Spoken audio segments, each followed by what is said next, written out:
Hello and welcome. It's Lunchable Go-to-Market Ops here today with Sarah Lane-Hawn Danielle Urban. and we are ready to serve up some more grab and go HubSpot strategies. We're continuing our conversation on attribution. Today, what we're talking about is actually measuring the channels and activities. So we've gone through what does attribution mean? What are we trying to accomplish? How do we get buy-in from our executives? When do we need to use influenced revenue versus actually created revenue? And then now we're getting into the nitty gritty. How do we figure out what channels and activities actually need to be in our model? Danielle, do you have thoughts? So many thoughts. There's so many things you can do. It's going to be tough to keep this one short. But I think I've teased at it before. This is one area where I love to use scoring because you're sort of you're removing the revenue side of it so that you don't have to sort of assign blame or chop things up and, fight over who did it first or how it's owned.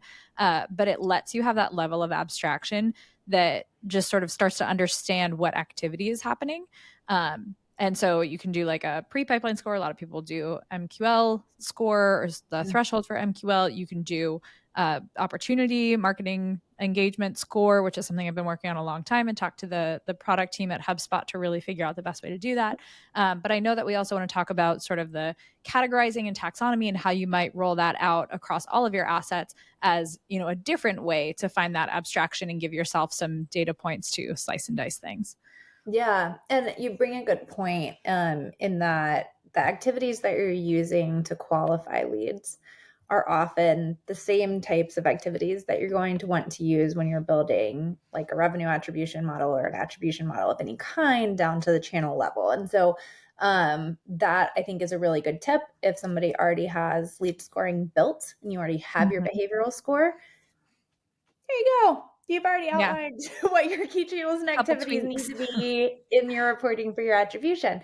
That's actually how I kind of whittled my model down to like a core 12 channels and activities. Also, the other thing when doing it from a revenue attribution standpoint is that I went back and forth a lot on should we include email?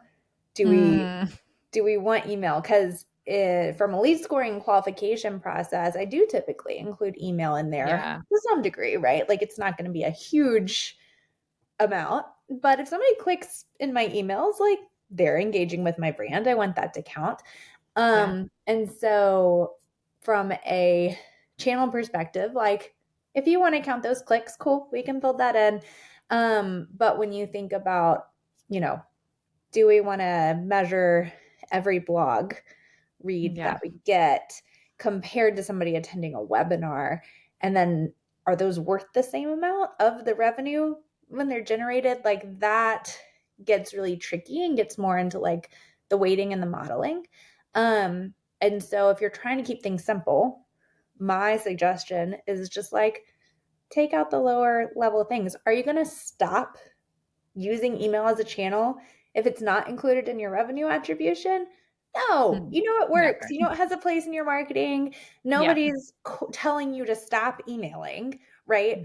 But if you don't include PPC in your attribution model, like, we're asking for hundreds of thousands of dollars for Google Ads and we're not saying what it generated, right? So that is one of the other ways that I would say think about your channels and activities when you're picking and choosing is like, what decisions are you going to make off of this? Like, is somebody going to tell you how to stop doing something if you don't have your ROI number?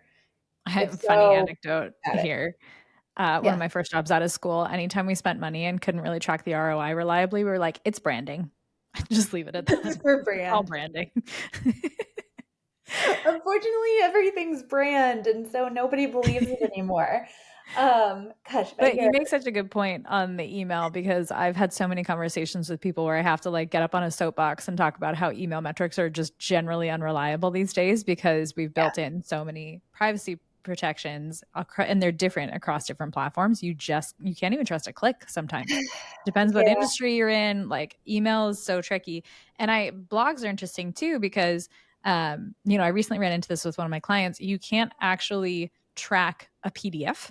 Like if you're hosting a PDF on HubSpot or on your website and it's just the file that they get either after they fill out a form or, have it ungated and click over, you Yep. can't track that page visit because it's a file that is separate from your website. So Yep. when you want to understand what types of content people are engaging with, you either have to build in the tracking to that step before and Mhm. assume that they read it and it didn't just die in their downloads folders like mine always do, Yep. or you build a different system to serve up that content, which could be blogs, it could be something like an embedded document reader, like Issue or something like that, where you can see time on page and you get metrics similar to what you would for a video. That's probably an overinvestment for what people are doing. But if you bring it back to like just serve up your content on your website, then you can start to track page depth scrolls. You can track time on page. And then within that, you can tag the metadata on the back end to map to your funnel, which I know we've talked about in the past, where, Mm. whether you're doing it in the form or in the metadata on the page, you can set things to, top of funnel, middle funnel, bottom funnel, and help weight that score in a way that actually makes sense to the content that they're consuming and how they're consuming it.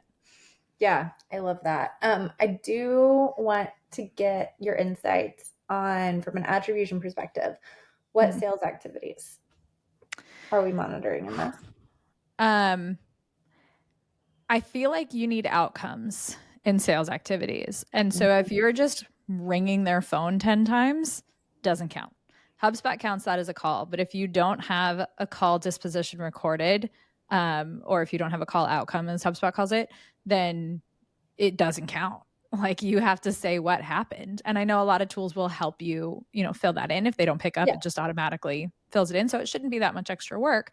And if you have a meaningful conversation, you're going to want to put that in. Like everybody wants to make sure they get credit for that meaningful conversation they just invested in. And so I feel like the call dispositions and email responses get counted. But if you're just firing off emails, it's emails are kind of different and tricky Mhm. because the more times you see somebody hit up your inbox, maybe you'll respond on the third try. And it's the fact that they saw your name several times. It's kind of like retargeting ads. You have to see it three Yeah. times before you click on it again. So email, maybe you give some low level credit, but calls, I would not give any credit to unless there's a positive outcome. Well, I think that's true both for marketing and sales activities, though, right? Like re-engagement ads. We're not Yeah. going to count every Impressions. view or every impression of an ad as something that we're going to provide attribution credit for, because we Right. don't know even who those impressions were to It's assign them branding. attribution, right? Someone. We're going to only assign it if like we know who they were and there was engagement.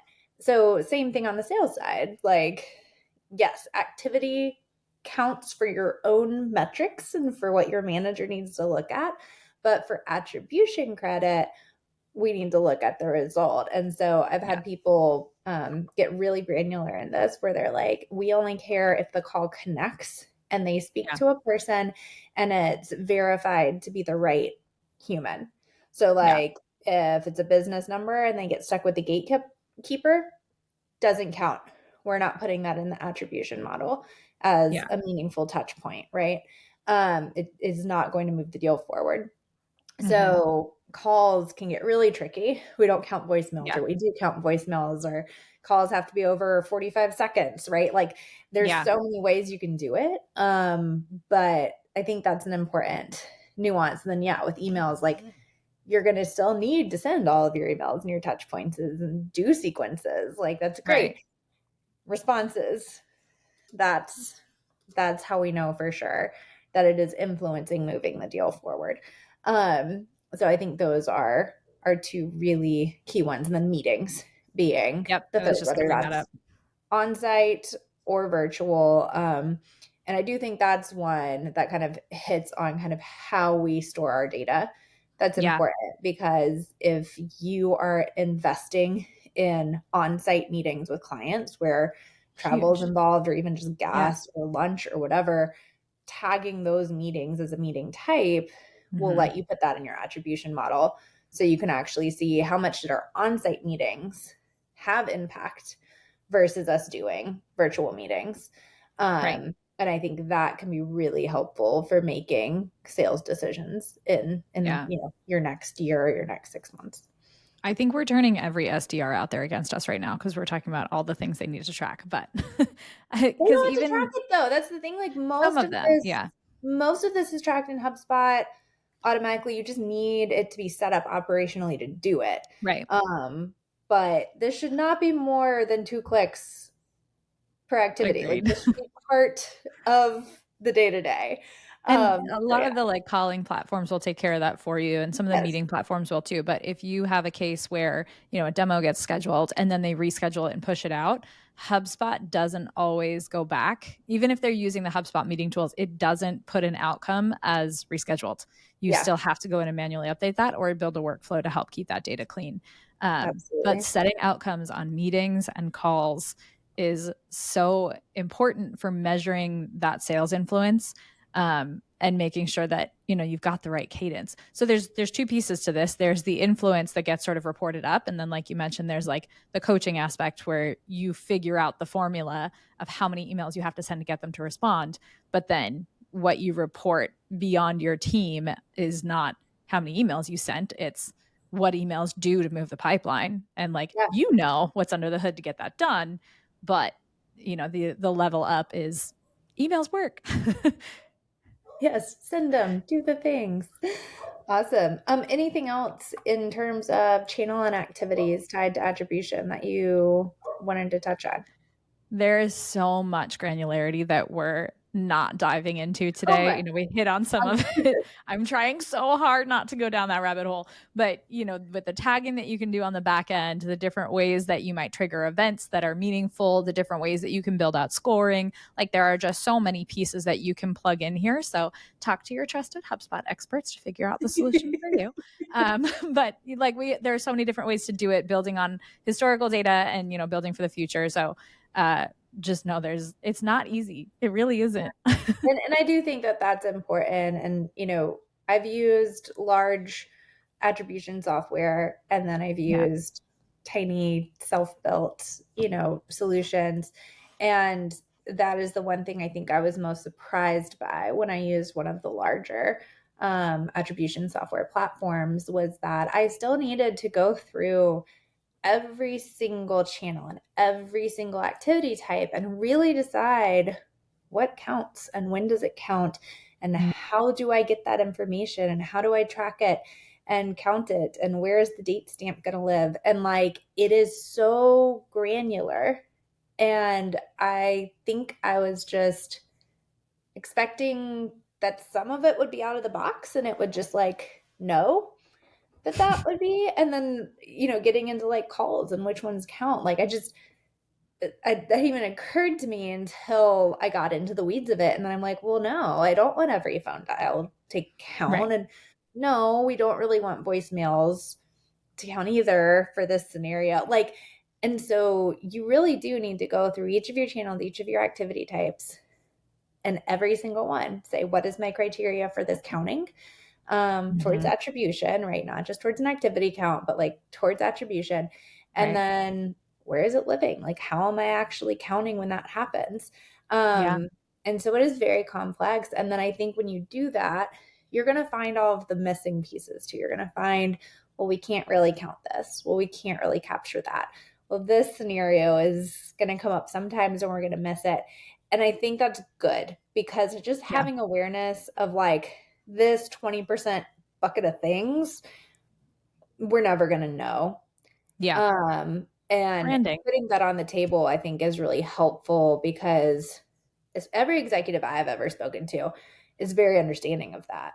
They Mhm. just want everybody Agreed. else to be on the same page Right. that these numbers are not like 100% accurate all the time and going to include, like, no, like there's wiggle room in here. There's things that we don't know. But do we trust it to be directional? Do we trust it to be useful? Yep. Like that's the goal at the end of the day. That's the key. Um, awesome. Our last conversation of the week on attribution is going to be on model selection. So I'm very excited to go through that, right? I think that's where a lot of people try to start the conversation. Do I do Mhm. a first touch model? Do I do a J? Do I do a W? Yep. What do I need to do? Do I need multi-touch, right? So we're going to end there instead. I think we've put down some good baseline questions first. So hopefully people will join us on Friday and we will have that conversation. So bring questions and we'll see y'all then. See ya. Bye.